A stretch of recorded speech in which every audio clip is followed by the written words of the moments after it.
सभी भाइयों बहनों को मेरा राम राम, जय श्री राम।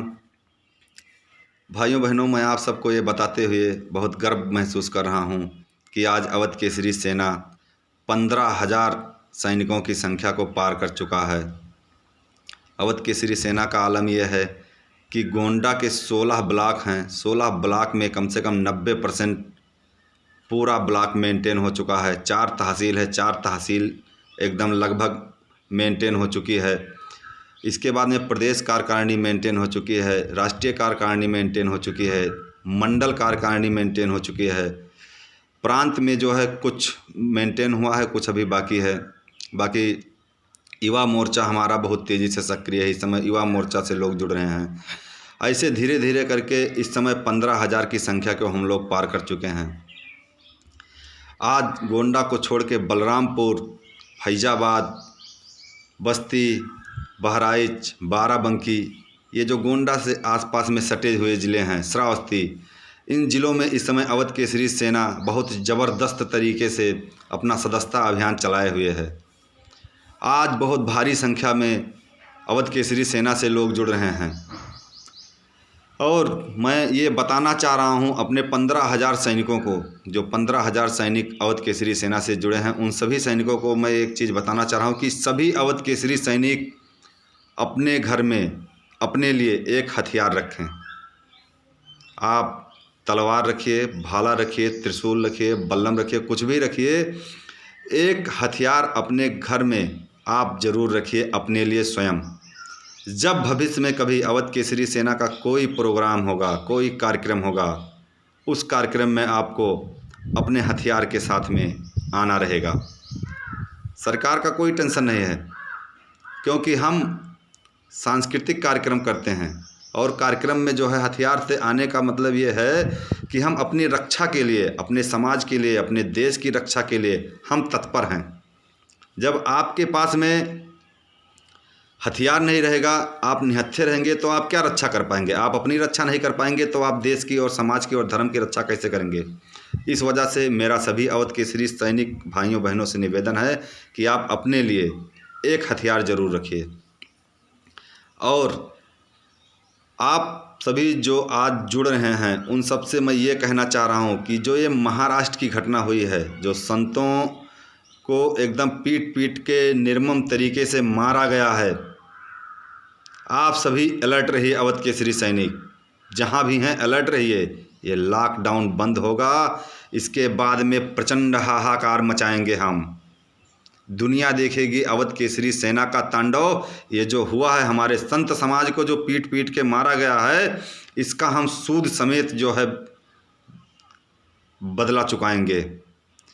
अभी इसके पहले हमारे प्रदेश अध्यक्ष नील ठाकुर जी ने बहुत ही अच्छी बात कही थी और महाराष्ट्र सरकार को इस मामले में चेतावनी दी थी कि आप सख्त से सख्त कार्रवाई कीजिए और जो भी ऐसा क्रूर अत्याचार किए हैं उनको मृत्युदंड दिया जाए।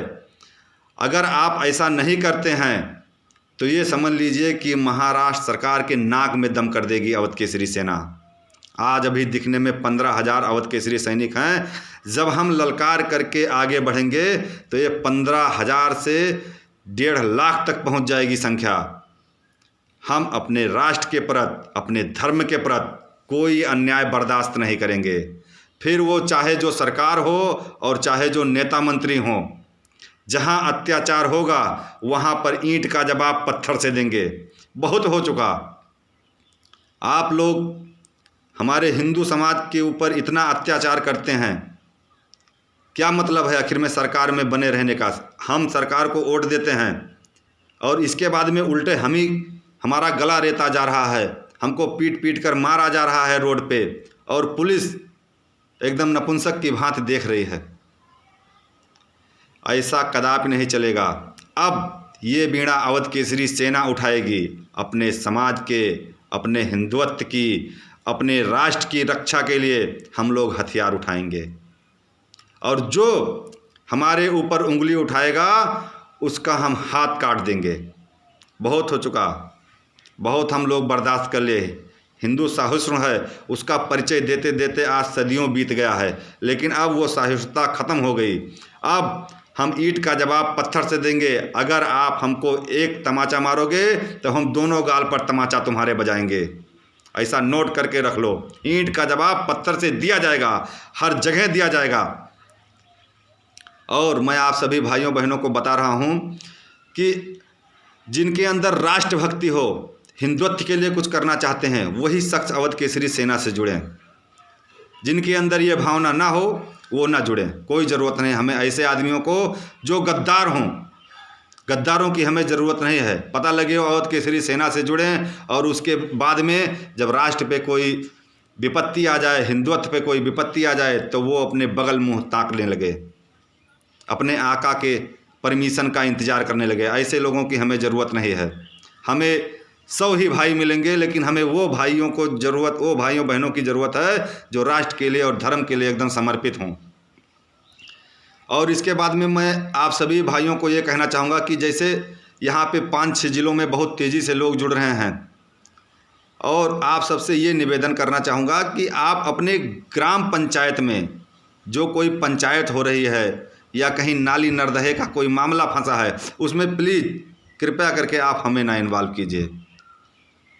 हमारा मिशन राष्ट्र है, हिंदुत्व है। हम पूरे राष्ट्र में एक शक्ति बनाना चाह रहे हैं, और आप ये नाली नर्दहा में फंसा के हमारी ऊर्जा को जाया मत कीजिए। आप सबसे निवेदन है, आप लोग जुड़िए, दिल से जुड़िए, हिंदुत्व का साथ दीजिए। जहाँ कहीं ऐसा लगे कि नीरज सिंह अपने निजी स्वार्थ के लिए आपसे कुछ करवाना चाह रहे हैं या कुछ कह रहे हैं, आप इनकार कर दीजिए।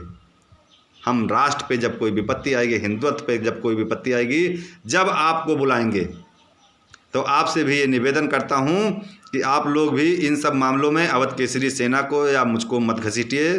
बाकी और जगहों पे आप साथ दीजिए। आपके ऊपर अत्याचार होगा, कहीं अनायास आपको दबाया जाएगा, तो उसका मुंहतोड़ जवाब दिया जाएगा। उस मामले में हम आपका साथ देंगे। लेकिन ये सब पंचायत और ज़मीन का मामले में और अनायास हम जाके किसी का हस्तक्षेप करें, ये चीज़ नहीं हो पाएगा। और आप सभी भाइयों को ये पुनः फिर बता रहा हूँ कि जो 15,000 अवध केसरी सैनिक बने हुए हैं, उन सब को बहुत बहुत धन्यवाद, कोट कोट प्रणाम, और आप सभी को जय श्री राम।